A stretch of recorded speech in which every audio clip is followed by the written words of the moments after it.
Tubman and Fannie Lou Hamer were working to abolish slavery and obtain rights for African Americans. Tubman was a conductor of the Underground Railroad. Hamer's goals were slightly different. She wanted for people of color to have more say in government. Both were African American women, so they had little to no power or rights in government or society.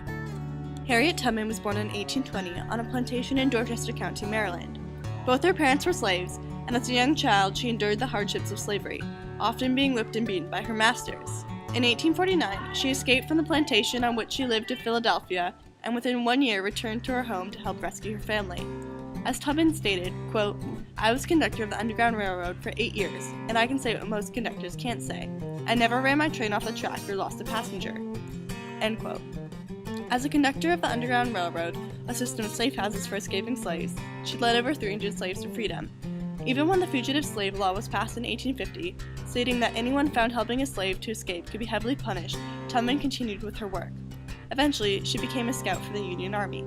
In 1863, Tubman guided 3 Union steamboats around Confederate mines in the water of the Combahee River in South Carolina. The boats safely reached the shore, and more than 700 slaves from plantations close to the river got onto the boats and escaped. In 1913, at the age of 93, Tubman caught pneumonia and died. The 13th Amendment was passed in 1864, abolishing slavery, but some people still owned slaves illegally. Civil rights shifted its focus from obtaining freedom for people of color to getting full rights for blacks.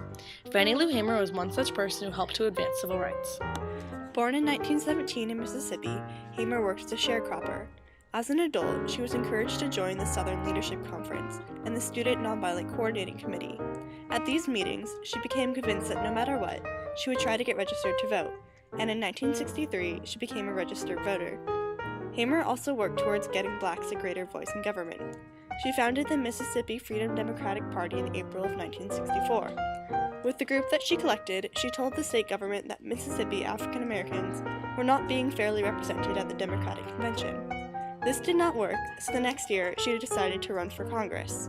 In the Washington Post, Sue Cronk wrote, quote, "Neither Victoria Gray nor Fannie Lou Hamer has a chance of winning." End quote. Indeed, she lost.